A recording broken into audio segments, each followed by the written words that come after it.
Good morning, PT on Ice Daily Show.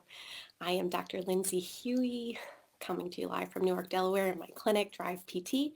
I am lead faculty for extremity management, and I'm so excited to be here with you on Clinical Tuesday.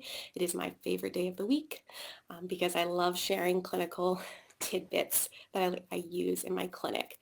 But before we get started, some announcements.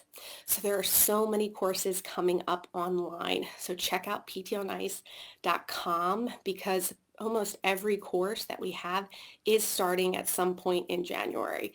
So we have clinical management of the fitness athlete, essential foundations and advanced concepts starting. And then we also have pregnancy and postpartum, which I'm really excited to jump into with Christina and Alexis. And there is later in January, Dr. Dunaway's course. So check it out. There are a wealth of courses. And if you haven't signed up for our free continuing education, there are 5 free CEUs.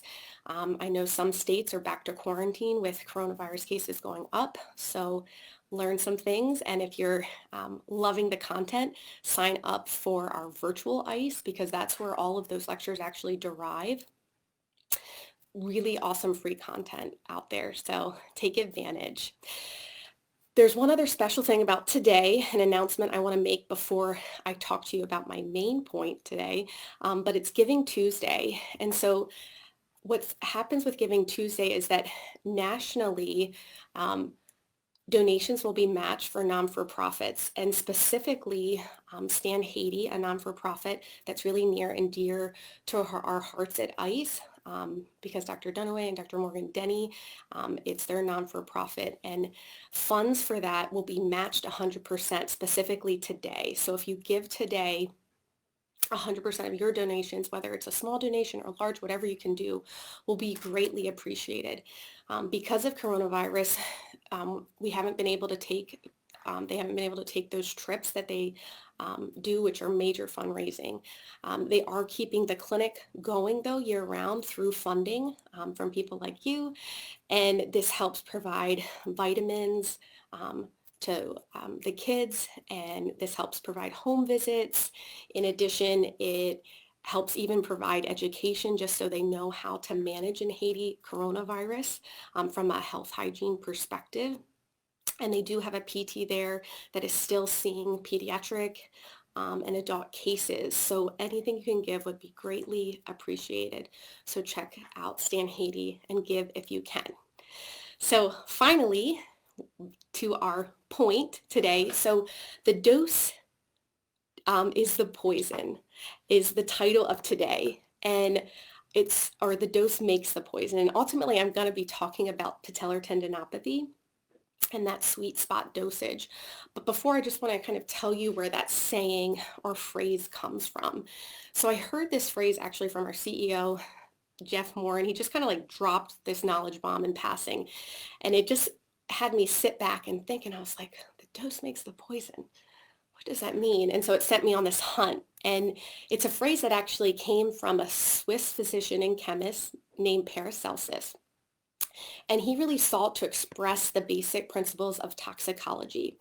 And he really was looking specifically at like foods and liquids, but he said, all things are poison and nothing is without poison.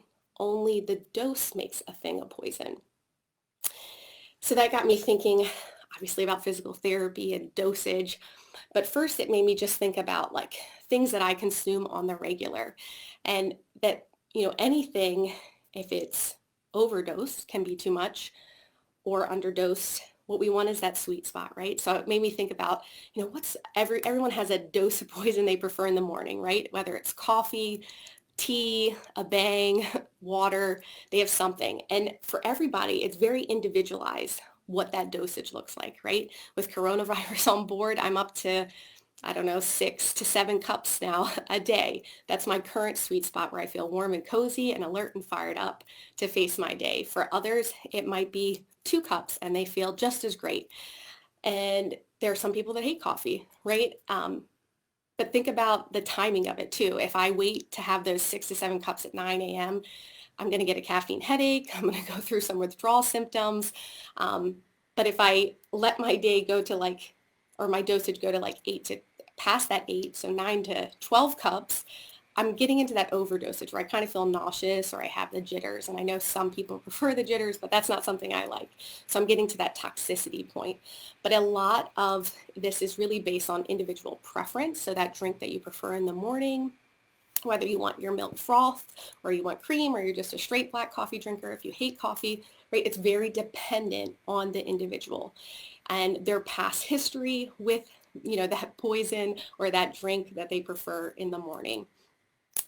And so I want you to think about that and reflect about just what your kind of morning dose of poison is and what's the factors that are dependent on, what they are dependent on, excuse me. And that got me thinking and leading me to dosage, right? So there's really 3 options when we think about any condition and any amount of dosage for patients. You will either underdose, so an ineffectual dose where they're not really seeing any gains, they didn't feel challenged in the session. And then there's the overdose. They have pain for 3 days, they don't really want to come back, they feel worse. Or there's that sweet spot dosage. The patient leaves feeling challenged, a smile on their face. They actually have less pain because they're there to see you because they want to be in less pain, right? So there's really just 3 options when we're thinking about dosage. And they're very dependent on the individual in front of you and how that particular condition or pain is affecting them. And so when we think about how we're dosing, we always want to think about evidence-based practice, right? And I want to just say that when I was reflecting on this, the dose makes the poison, I really am finding EVP to fall up short. It's not cutting it when it comes to dosage, right? We need to consider clinical expertise, the evidence, and then the patient. And it's the combination of those factors that's supposed to guide our treatment. But I really would like to challenge everyone to think about dosage in a much different way because time and time again, the evidence is falling short on dosage. And that's across the board. Our conclusions are if there's an unknown dosage, it's ineffectual. And so I'm going to challenge us all to direct our thinking to be more patient informed. So patient informed practice, where it's based on a patient's history, their individual factors, their desires, their previous loading capacity when we're thinking about patellar tendinopathy. So that's what this talk will ultimately be about.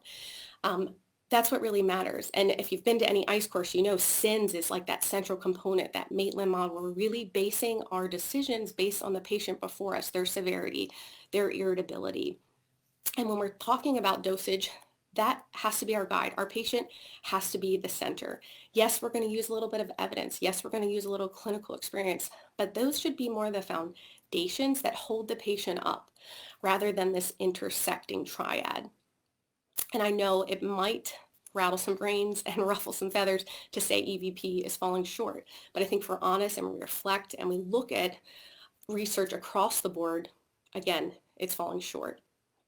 So let's take that patient-informed model and apply it to patellar tendinopathy. So I know it took us a little while to get there, but this is a really hard condition to treat.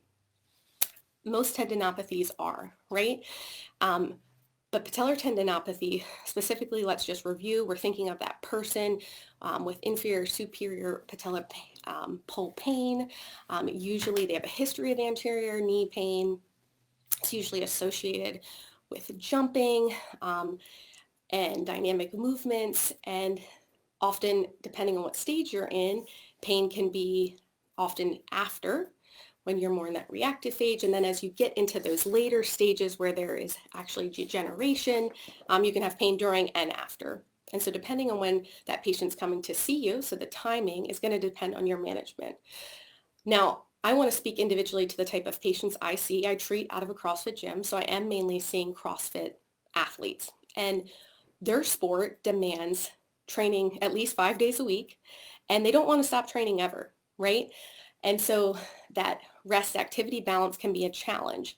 And so that often puts eccentrics off the table. What we know about eccentrics is, yes, they improve strength, but they run the risk of increasing pain.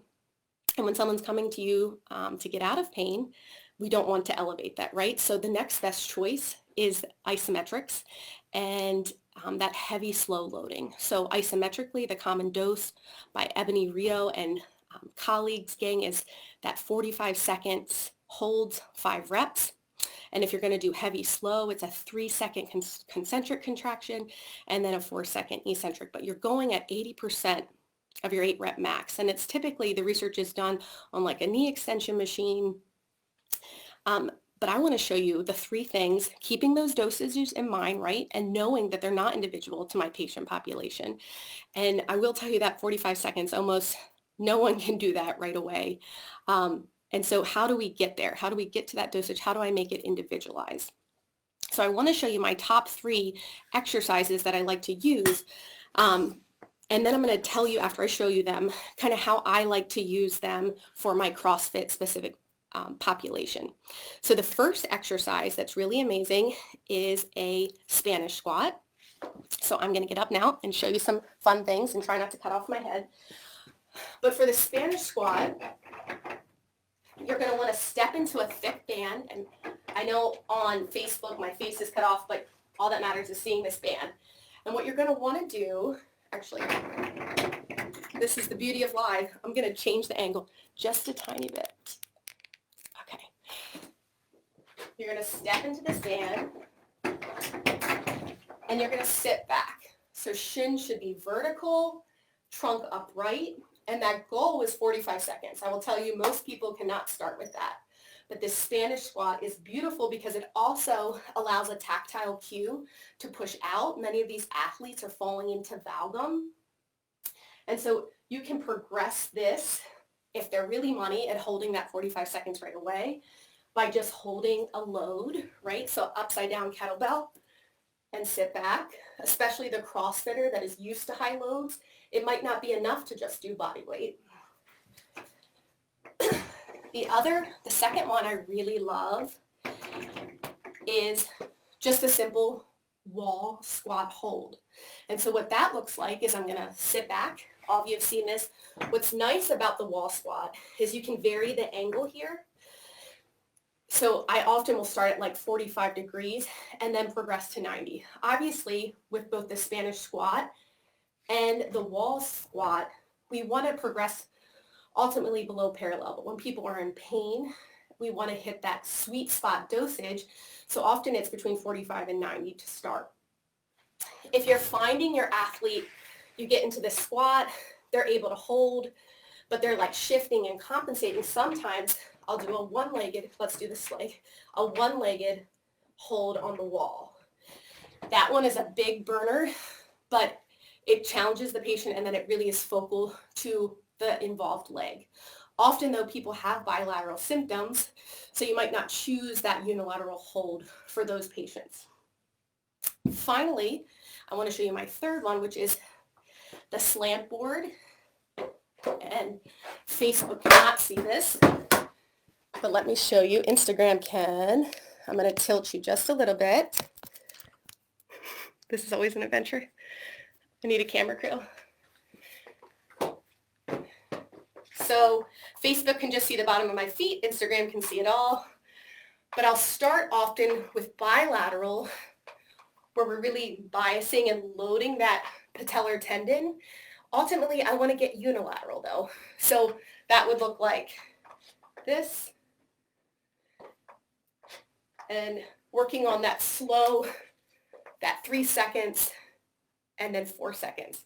So actually for this one, I'll often do the reverse. So it'll be 4-second eccentric, 3 seconds to push away. So I kind of reverse the dosage because we're in closed kinetic chain, whereas most of the research is done in that open kinetic chain position. Look at me out of breath just from showing you those 3 squats. Ways to progress the slant board is you can increase the inclination, right, of the board or increase the load with an upside down kettlebell. So those are like my top 3 exercises that I really love. And you can tell there's a lot of ways to make them harder or easier.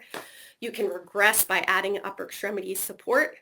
You can progress by adding load. And by the way, I see lots of waves on Instagram, which I love. So hi to all of you. But what I think really is unique about the CrossFitter and in using these 3 exercises, and you can apply this to your patient population, is using this in a rehab EMOM structure. So a lot of the research, besides that we need to load, talks a lot about timing. So you'll see literature about an external cue using a metronome. So what I find is the SmartWatt app, which is a free app that you can put on your phone, and the EMOM timer, so every minute on the minute, does the same type of thing, where there's a visual cue to look at the time, and then an external cue, which helps with cortical reorganization, neuroplasticity. They've really found in the literature, especially in the people that have been in pain longer, that patellar tendinopathy, they respond better to that cueing. So I really think that REMOM is very powerful, and using at least one of these exercises to load that patellar tendon, but that external cue. And what's cool is you can dose it so that it's close to that 225 seconds. So you can have someone try to hold a full minute, or you can tell them do a 10-second hold and then try to get 4 to 5 squats in that minute, and then have them do multiple rounds so that you build up to that 225 seconds. But I find it to be a really great way to not only add in some kind of load to the patella, but then I'll probably pick 2 other exercises. Often there's some kinematic control issues or movement control. So I'll pick something like a single leg kettlebell pass through. So they're working on fighting that valgum, but also working on balance. And then, I might, if there are any kind of joint restrictions on board, have them the other minute do a joint mobilization, or if jumping or running is one of their goals, that 3rd minute I'll choose something dynamic. But I really challenge you to think about using the REMOM structure when you are doing patellar tendinopathy rehab. Those 3 are like my go-to, and there's a lot more information about the pathophys of tendinopathy offered in our courses, our extremity management, and I'll tell you that we're not only doubling but tripling our amount of offerings in 2021. So if you want to learn more about kind of the why behind tendinopathy rehab, you'll want to check us out, and more ideas for dosage. But I appreciate your time this Clinical Tuesday, and the Waves on Instagram. Have a beautiful day.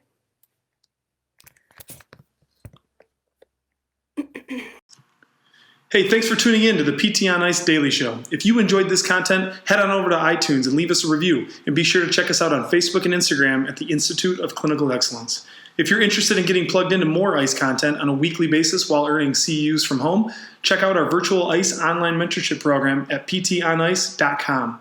While you're there, sign up for our Hump Day Hustling newsletter for a free email every Wednesday morning with our top 5 research articles and social media posts that we think are worth reading. Head over to ptonice.com and scroll to the bottom of the page to sign up.